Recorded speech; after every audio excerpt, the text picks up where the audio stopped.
বাবা দেশের জন্য জীবন দিয়ে বীরশ্রেষ্ঠ খেতাব অর্জন করলেও তার ছেলে আজ দিনমজুর।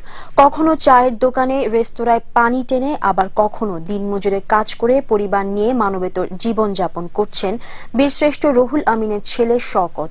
এদিকে প্রতি বছর বিজয়ের মাসে নোয়াখালীর সোনাইমুড়ির জনগণ শ্রদ্ধাভরে স্মরণ করেন বীরশ্রেষ্ঠ রুহুল আমিনকে।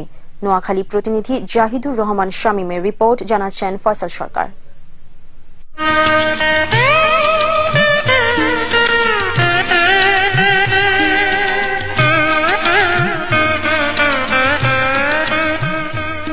নোয়াখালীর সোনাইমুড়ি উপজেলার বাগপাছড়া গ্রামে ১৯৩৪ সালে জন্মগ্রহণ করেন বীরশ্রেষ্ঠ রুহুল আমিন।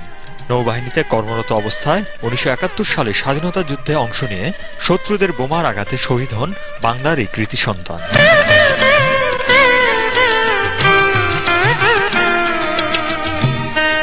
স্বাধীনতার ৪২ বছর পরেও মানবেতর জীবনযাপন করছেন রুহুল আমিনের পরিবারের সদস্যরা।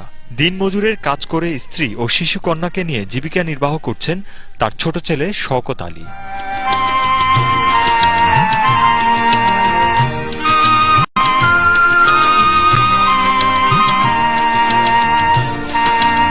না, এটা তো আমি তো সোমেলো কাজ করি, মাঝে মাঝে ডাম ফুলে দিয়ে। এদিকে এই বীরশ্রেষ্ঠকে শ্রদ্ধাভরে স্মরণ করেন দেশের মানুষ।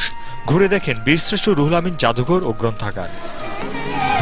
অনুগ্রহ নয়, বীরশ্রেষ্ঠ রুহুল আমিনের পরিবারকে সরকারিভাবে সহায়তা দেওয়ার দাবি জানিয়েছেন নোয়াখালীবাসী।